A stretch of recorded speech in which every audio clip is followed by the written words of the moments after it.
Boa noite, irmãos. Meditação dessa noite. Novamente, texto de Marcos, capítulo 5, 2 a 20. O mesmo texto, o mesmo ponto de partida, mas venha comigo que a gente vai chegar em outro destino, em outras lições, em outro porto. Mas considere o texto, leia com atenção.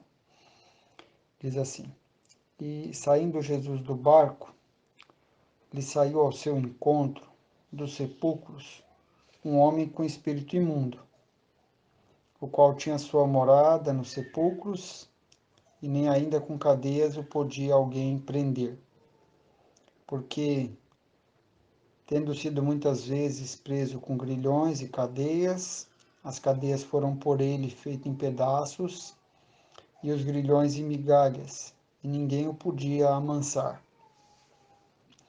E andava sempre, de dia e de noite, clamando pelos montes e pelos sepulcros, ferindo-se com pedras. E quando viu Jesus ao longe, correu e adorou.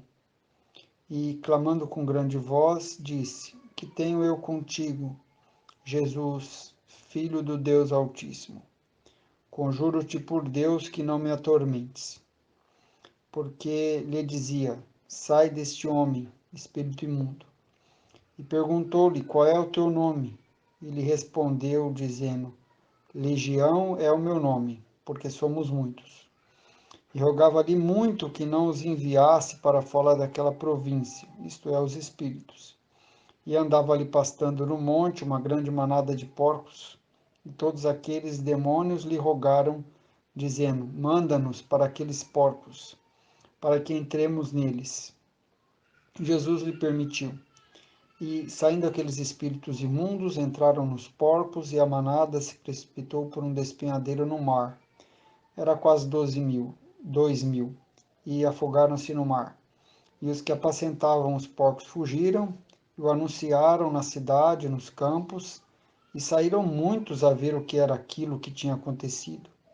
E foram ter com Jesus, e viram o endemoniado, que tivera legião, assentado, vestido e em perfeito juiz, e temeram. E os que aquilo tinham visto contaram-lhe o que acontecera ao endemoniado e acerca dos porcos. E começaram a rogar-lhe que saísse dos seus termos. E entrando o gadareno no barco, rogava a Jesus que o deixasse estar com ele. Jesus, porém, não lhe permitiu, mas disse: Vai para a tua casa, para os teus, e anuncia-lhe quão grandes coisas o Senhor te fez, e como teve misericórdia de ti. E ele foi, e começou a anunciar em Decápolis quão grandes coisas Jesus lhe fizera, e todos se maravilharam. Bem, Jesus ordena que o gadareno anuncie quão grandes coisas ele, Jesus, fez pelo gadareno. Conclusão óbvia aqui, que Jesus fez por ele mais de uma coisa. Jesus disse: anuncia quão grandes coisas o Senhor te fez. E em Decápolis ele anuncia quão grandes coisas Jesus lhe fizera. É mais de uma coisa, mas eu não tenho tempo para listar. Mas procure aí no texto e pense quais foram as coisas que Jesus fez por esse homem. São muitas. Cada coisa que Jesus fez é particularmente grande, cada uma delas. Por isso que ele disse: anuncia quão grandes coisas o Senhor te fez. Por que que Jesus informou para ele que fez grandes coisas? O gadareno não sabia? Por que que Jesus pediu para que ele anunciasse às pessoas quão grandes coisas Jesus fizera para ele? As pessoas não mediriam? Bem, pode acontecer, irmãos, que por causa da nossa cegueira, ainda que vemos, não vemos na totalidade, não vemos perfeitamente, Por isso, até lá em Apocalipse, Jesus aconselha que a gente compre sempre colírio, que a gente ouça sempre a palavra, para a palavra lavar também os nossos olhos e a gente enxergar melhor. Pode ser que a gente não se dê conta de que o que Jesus fez por nós também, por cada um de nós, não é apenas uma única coisa. Não é uma coisa boa apenas, ou útil, ou necessária, ou muito menos merecida. Mas Jesus fez por nós muitas coisas. E cada uma dessas coisas que ele fez por nós, essa coisa em si, ela é particularmente grande. Então ele lembra o gadareno e ele lembra a cada um de nós de que ele fez por nós não foi uma coisa, foi várias coisas e cada uma delas é grande.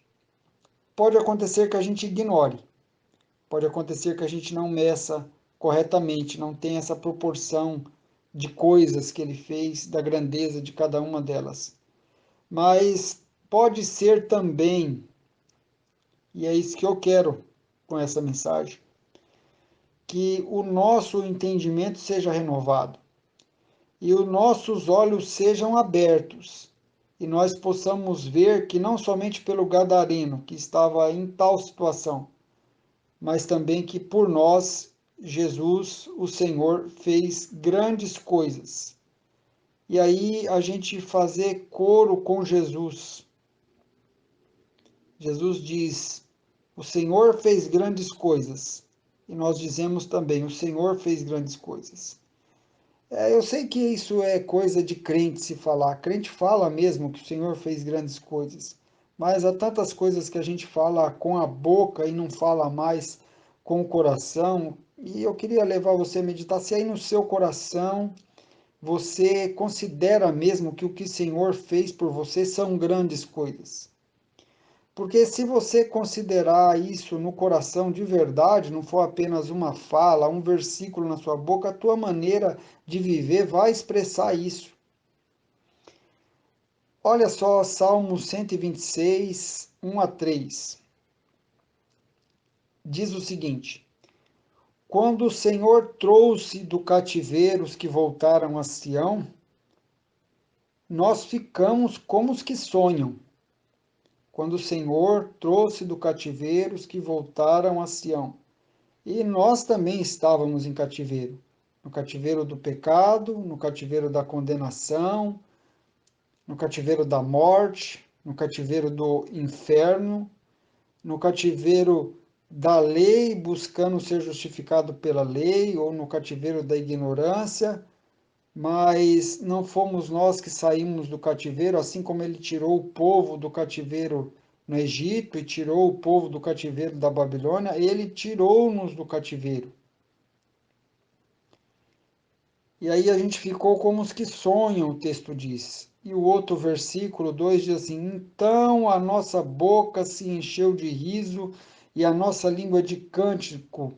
Então se dizia entre os gentios: grandes coisas fez o Senhor a estes. Então esse é um dos reflexos da consideração do que Deus fez com nós, é a nossa boca se encher de riso e a nossa língua de alegria. Não é um versículo na nossa boca apenas, é um estado de ânimo, de coração, de alguém que considera que o que Jesus fez é grande. E aí o versículo diz assim, que os gentios, olhando para o povo de Israel, dizia: grandes coisas fez o Senhor a estes. E eles mesmos diziam, o versículo 3, eles diziam assim: grandes coisas fez o Senhor por nós, pelas quais estamos alegres. Olha que coisa maravilhosa. Jesus diz: grande coisa eu fiz por ti. As pessoas te veem e diz: o Senhor fez grandes coisas por ele, mas você mesmo, cônscio dessa realidade, consciente, diz: grande coisa fez o Senhor por mim, e a expressão do que o Senhor fez para você na sua vida é alegria, é cântico e é louvor. Isso é muito importante, irmãos. Deixa eu pressionar nesse ponto. A nossa alegria a nossa gratidão e até o testemunho do Evangelho são impactados pela nossa consideração do que Jesus fez por nós. Por isso ele diz para o gadareno: anuncia na tua casa, na tua cidade, anuncia para os teus quão grandes coisas o Senhor te fez, como teve misericórdia de ti. A devoção a Deus, a entrega, a santificação é impulsionada pela consideração do que Deus fez por nós e das suas promessas, não é impulsionado pela expectativa do que ele fará. Tem muitas pessoas que iniciam assim um processo de devoção, de entrega e santificação a Deus, mas elas estão sendo impulsionadas não pelo que Deus fez, como um modo de comprar a Deus, de corromper a Deus, para ver que se por isso que elas estão fazendo, Deus se comove em relação a elas. Não, a vida espiritual, ela é impulsionada pela consideração do que Deus fez por nós e do que Ele prometeu para nós e não pelas nossas expectativas. Por isso, a gente não prega o Evangelho para os incrédulos apenas. A gente prega o Evangelho para os irmãos e prega o Evangelho para nós mesmos também. Porque no Evangelho está a boa notícia do que Deus fez por nós. Neles estão os seus benefícios imerecidos para pecadores. Hoje eu volto aqui ao ponto central, de onde parte a nossa vida espiritual, o anúncio do Evangelho, para incrédulos e para crentes. O anúncio do Evangelho, a consideração do Evangelho, para impulsionar a nossa vida espiritual. Olha o que Salmos capítulo 103, verso 1 a 4 diz: bendize, ó minha alma, ao Senhor, e não te esqueça de nenhum dos seus benefícios. E aqui, benefícios aqui também são, e principalmente são aqueles benefícios que a nova aliança, o Evangelho, a morte de Cristo em nosso favor e afins nos proporcionou. Davi diz: é Ele que perdoa todas as tuas iniquidades. Essa é uma coisa grande que Deus fez por nós, perdoar as nossas iniquidades. Que sara todas as tuas enfermidades, ainda que no momento estejamos doentes e podemos morrer por uma doença aqui, Ele sarou já as nossas enfermidades. A gente terá um novo corpo livre de doença. E olha que ele diz que redime a tua vida da perdição. Algumas versões está aqui, ele é aquele que liberta a nossa vida da sepultura. E a nossa vida estava totalmente na sepultura, irmãos. Nós estávamos espiritualmente mortos. Se aquele homem vivia no sepulcro, a nossa condição era pior, nós estávamos espiritualmente mortos. E ele nos ressuscitou espiritualmente. E quando nós morrermos, o mesmo Deus que ressuscitou a Jesus Cristo pelo poder do seu Espírito Santo, vai nos ressuscitar também. Então, ele é aquele que perdoa as nossas iniquidades, que sara as nossas enfermidades e que liberta a nossa vida da perdição, da sepultura, na ressurreição espiritual, na ressurreição do corpo. E aí vem o aviso de Davi para Davi, Davi pregando a Davi, dizendo: bendize, ó minha alma, ao Senhor, e não te esqueça nenhum dos teus benefícios. Por que pregamos o Evangelho para crentes também? Para que eles não se esqueçam dos benefícios que eles receberam. E veja como a nossa vida é impulsionada pelo que Deus fez. Deixe o texto bíblico falar contigo sem explicação, sem eu parafrasear nada, sem eu tirar nada, sem eu acrescentar nada, e você vai ver que é isso mesmo. 1 João 4,19. Nós o amamos, porque ele nos amou primeiro. A vida espiritual é impulsionada pelo amor que foi manifesto por Deus em nós na morte de Cristo. Romanos 12:1, Paulo diz assim: Rogo-vos, pois, irmãos, pela compaixão de Deus, em alguns versículos estão, algumas Bíblias estão, pelas misericórdias de Deus, que apresentei os vossos corpos em sacrifício vivo, santo e agradável a Deus, que é o vosso culto racional. Rogo-vos, pois, pela compaixão de Deus. E a compaixão de Deus foi apresentada por Paulo na explicação do Evangelho, da justificação pela fé, que ele fez nos 11 capítulos passados, principalmente nos 5 capítulos de Romanos. Ele mostrou para nós qual é a compaixão de Deus que enviou seu Filho para morrer em nosso lugar, para que nós que tentávamos ser justificados pelas obras, pudéssemos ser justificados pela fé. 2 Coríntios 7, eu disse que a vida espiritual é impulsionada pelo que Deus fez e pelas suas promessas. Olha aqui que Paulo diz em 2 Coríntios 7. Ora, amados, pois que temos tais promessas. Não é a vida espiritual baseada na nossa expectativa, mas no que Deus fez e no que Ele prometeu. Purifiquemo-nos de toda a imundícia da carne e do espírito, aperfeiçoando a santificação no temor de Deus. Você pode dizer, pode assim, olhando a história do Gadareno, concluir que falar assim, olha, mas o que Jesus fez por ele é demais mesmo. Olha a situação que ele estava, morando em sepulcro, se ferindo com pedra, clamando por montes. Olha só como ele era possesso, quantos demônios habitavam nele. O meu caso assim era grave, mas não era tanto. Você que pensa, você que pensa é que você considera a condição exterior como mais grave que a situação interior do coração relacional com Deus. Eu te convido a pegar a sua Bíblia, ler mais ela. Ela é a janela para o mundo invisível, para que você veja o que os olhos não podem enxergar. E você vai ver que a condição interior é a mais importante e é a mais terrível.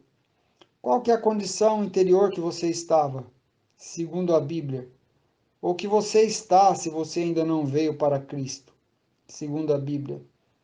A condição do seu coração e a sua condição relacional com Deus é a mesma do gadareno, exatamente a mesma.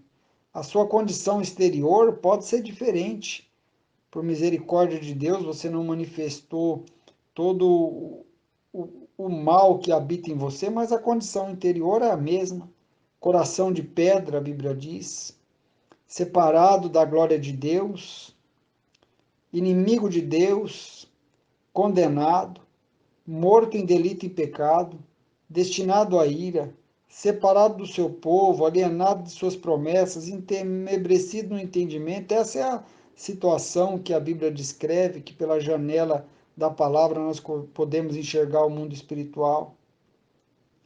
E anuncia que pela obra de Cristo, por arrependimento e fé, que o Espírito Santo opera no nosso coração, cada uma dessas coisas são mudadas e cada uma dessas coisas que é mudada é particularmente grande, por isso nós dizemos grande coisas fez o Senhor por nós. Você pega aí o coração de pedra, o Evangelho anuncia que o Espírito Santo trabalha e transforma o coração de pedra num coração de carne. Você pega o homem inimigo de Deus, transforma ele num amigo de Deus, transforma ele de condenado num justificado, ele morto em delito e em pecado, ele ressuscita, destinado a ir, ele faz filho do seu amor, separado do seu povo, ele o inclui no seu povo, alienado das suas promessas, ele o faz participante das suas promessas, e entenebrecido no entendimento, ele passa a ser renovado diariamente do entendimento. Essa é a situação, irmãos, espiritual que estava o gadareno, que estava o religioso Paulo, que está aquele homem de bem vivendo com a sua família, vestido, calçando sapato engraxado, que não se fere com pedras, que não anda em sepulcro, que não faz essas coisas bizarras. Essa é a situação espiritual dele, essa é a situação da mulher samaritana, de Zaqueu, a situação de todo homem. Se a cena espiritual, a cena exterior é feia do gadareno, A cena espiritual que a Bíblia pinta é bem pior de todo homem, mas a nossa esperança e o nosso anúncio é que o Filho do Homem veio salvar o que se havia perdido. E se você foi alguém achado por ele, vai para a tua casa, para os teus, anuncia quão grandes coisas o Senhor te fez e como ele teve misericórdia de ti. Que Deus abençoe. Amém.